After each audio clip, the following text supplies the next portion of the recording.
Hello, and how are you doing today? Today, we're going to look at this subtraction problem.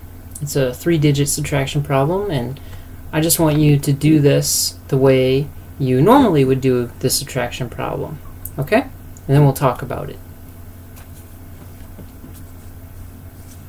Now that you had a chance to do that problem, I'm thinking you went through some of these steps. Okay? So you take the 1 minus 9, can't do it, so you borrow from the 2, making that a 1 up there. And then you can make this one an 11. 11 minus 9 is 2, so that involves borrowing. And then the next step, you want to do 1 minus 4, but you can't, so you borrow from the 8, and you have 7, and then you make that one an 11 as well, and you get 7. And the last step, you do the hundreds place. 7 minus 6 is 1. So when you're all done, you get 172. And that is the correct answer.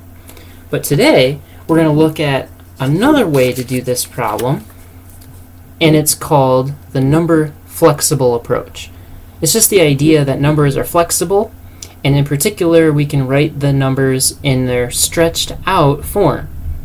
So what does that mean? Let's look at that. It means that for 821, I can write in colors, blue for the hundreds, orange for the tens place, and green for the ones place. So it's color-coded by place value, okay?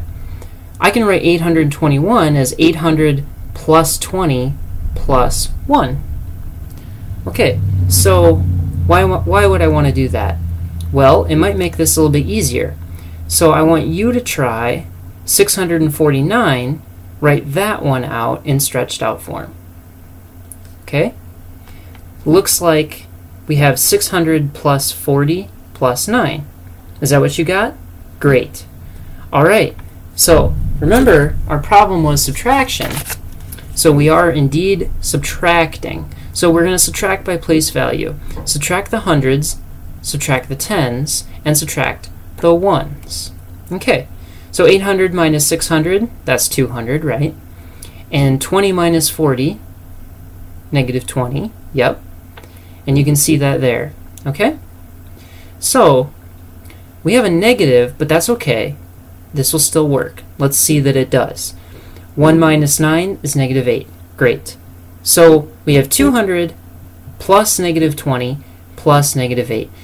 We're adding because over here, hundreds plus tens plus ones, that is the stretched out form of the answer. So that is to say, stretched out form minus stretched out form is going to be an answer in stretched out form. The numbers are different, of course, but it's still that we can write any number in this stretched out form. Okay?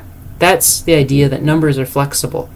So let's see what we do with these pieces. 200 plus negative 20 plus negative 8. Alright, we take the pieces and we just do what they say to do. Adding a negative, remember, is the same as subtracting. So we can do 200 minus the 20 and then minus the 8. And so we can do the steps like that, just the way they sound. 200 minus 20 is what? 180, good. And 180 minus 8 is 172. Right. Does that number sound familiar? I hope so, because that's the answer we got when we first did this. Yes. Good. So 172, we obtained the same answer doing it a different way. Pretty neat, huh? Alright, now it's your turn. Alright? So you try this one. 517 minus 349. First, write those two numbers in their stretched out form. You can either write the place values separately, hundreds, tens, and ones like that, or you can keep the problem together, but you need to write it in stretched out form and then subtract the pieces. I'll wait for you to try that. Alright, now that you had a chance to try that problem, I'm sure you did something like this. 500 minus the 300. Okay, so that's the 200 there. And then 10 minus the 40 is the negative 30 there. and 7 minus 9 is the negative 2 there. Alright, so then you can take those pieces and add the negatives or just subtract them. I think it's easier to subtract 30 than 2 than to do 32. So you can get 170 minus 2, which is also 168. Okay? So, oh, I'm sorry. It's a different problem, but it kind of sounds similar to the one we had. We had 172 in the last problem. So 168 is what you got, but that is the correct answer. Okay, I verified it. Okay? There's one more thing I can point out here.